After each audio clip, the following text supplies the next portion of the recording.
There has been a persistent theory floating around that Callum could be half-elf, and this is the reason why he can perform magic.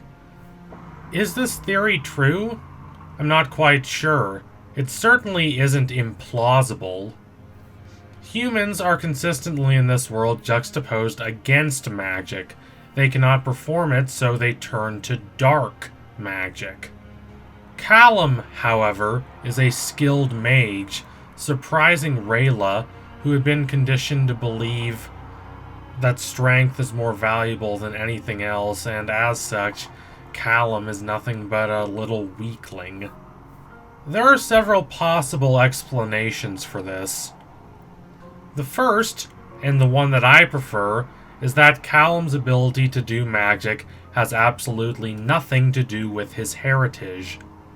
Rather, it's because he is closer to the natural environment and more attuned to the rhythms of the world. To put it in the context of the Eastern-based mythology of Avatar: The Last Airbender and its sequel series, The Legend of Korra, he is more attuned to the cosmic energy of the world. Magic being something you can just do if you understand a nature enough would explain a lot, and it would go a long ways toward justifying the behavior of the elves. As importantly, it would make magic innately meritocratic, instead of it being the case that elves are genetically superior to humans in their ability to perform magic. Growing as a mage would thus be closely tied to Callum's growth as a person.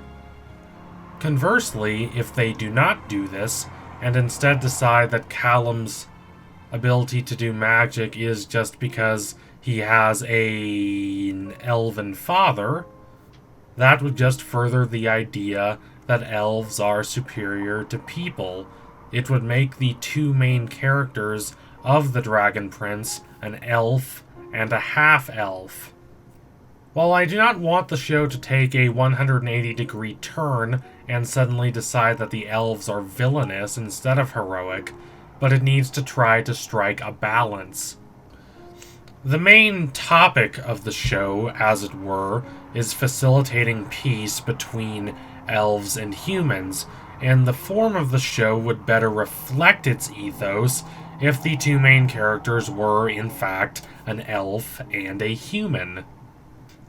Not making Callum half-elf also means his relationship with Rayla is more thematically resonant.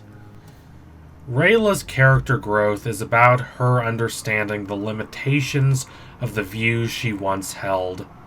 These limitations are not only limited to her old views of humanity. Her limitations also diminished her capacity to free herself from the mold that her society pushed her into. The mold that says she should repress her emotions and never be vulnerable, because if she does, she might be disappointed, and if she does, she might be hurt. And her heart might be broken, and she might find that no one will trust her. As she learns to accept Callum despite his humanness, she also grows in other ways. She becomes more confident. Though she does not become overly idealistic, she does start to hope again.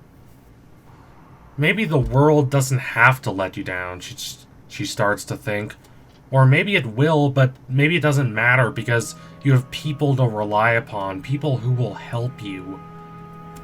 Making Callum half-elf diminishes the foundation of this character arc. It does not completely invalidate the journey she has endured, but it would diminish that journey. It would make it a lot less substantial. When presenting Callum to her parents, she would not have the challenge of trying to get them to accept a human.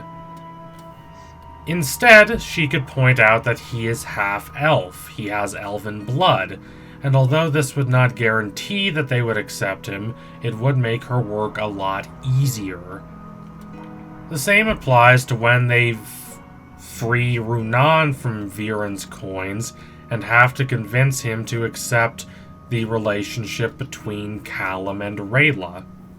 It would undermine the challenges Callum and Rayla will face in the future, challenges that could prove the strength of their relationship. It would also undercut the challenges that Callum has endured thus far. I mean this emotionally as well as logically. Let's start looking logically at this. Starting from the beginning of the series, most of Callum's struggles, at least tangentially, have to do with his relationship with magic. The link between magic and his own self-confidence is pretty direct. He grows as a magic user as he becomes more confident, and the correlation goes the opposite way as well. He has never been particularly good at fighting or leading, so he feels useless as a prince for reasons that go beyond his only being a prince because his mother married the king. But magic is his thing, he says. It allows him to realize that despite all the disdain and bitterness heaped upon him by those around him, like Soren, he is not worthless, he is not useless, he has value. There are things that he can in fact do better than others, and he is going to take pride in those things. Revealing him to be a half-elf would drive a canyon between him and his accomplishments. It would not be that they're a result of his hard work and determination.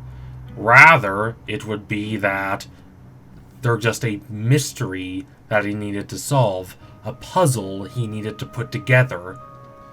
Character development should be a marathon, not a puzzle box. Growth that is gifted to a character by virtue of their externally learning something about themselves is far less satisfying than character growth that comes as a result of a character's own inward struggle and determination. And this dovetails with the emotional element.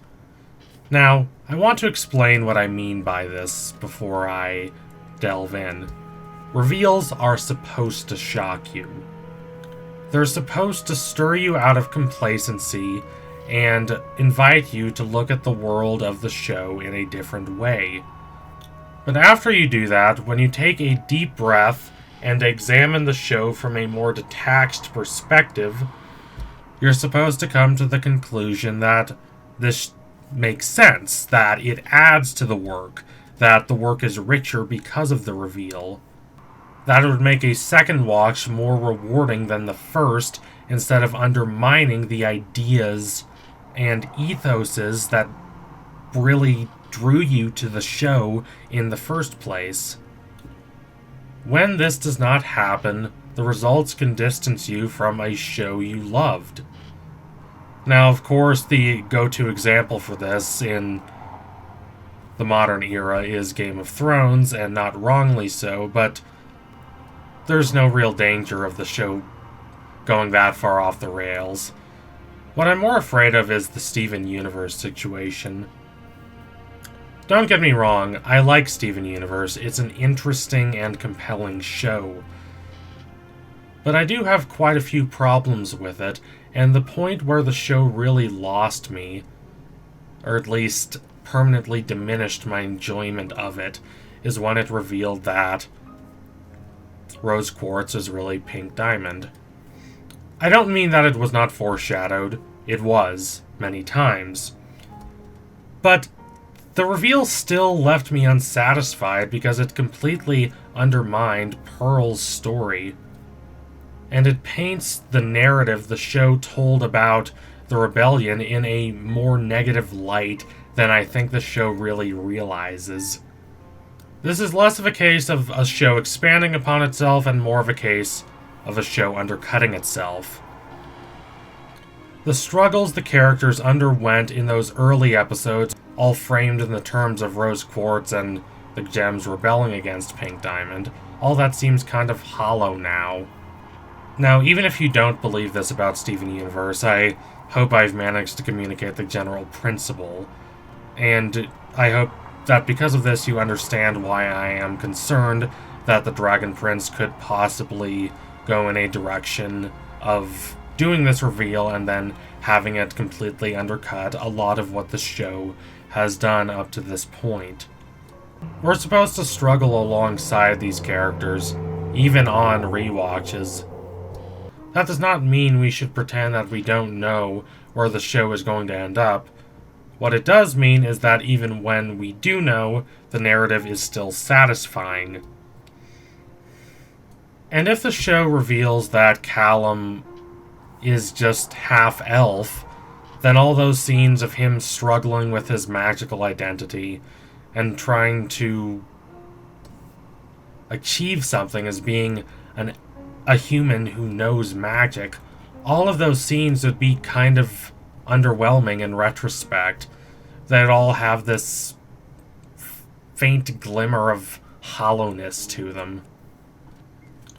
Their emotional honesty would be undermined, and they would be nothing but reminders of what the show could have been before it decided to steer away from earnest character development and it into the waters of genetic determinism.